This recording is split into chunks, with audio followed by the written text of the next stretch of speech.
So a little bit about the slingshot. The slingshot is made from multiplex plywood for the first layer, blue colored epoxy as a second, and cast aluminum as a third. For the bands, I have double layered tapering TheraBand gold and with a leather pouch from an old belt. As well as this, the slingshot is all covered in a nice thick layer of epoxy, and it's scratch resistant. The dry weight on this is around 15 to 20 pounds, which isn't that much, but in turn you get quite good accuracy.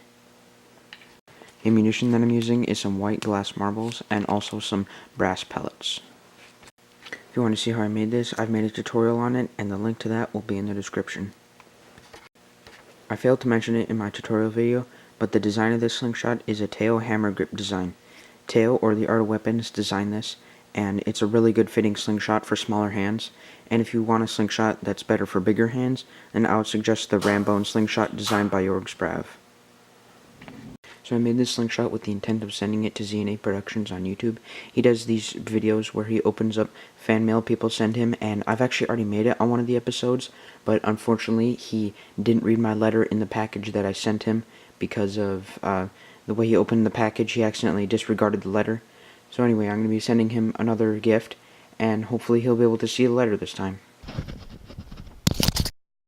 So the first thing I'll try shooting at is the target that I made from about 10 feet.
So I'll be doing some longer distance shooting, and the targets that I'm going to be shooting at are the wooden one and the yellow jacket one.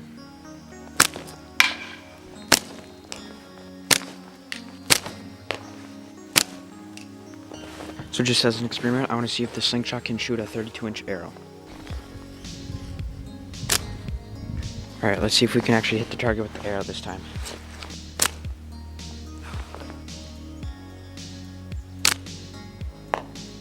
So here's the crossbow so far. I've been working on it quite a bit, and part 1 for this is a matter of editing away, so I hope to see you guys next week.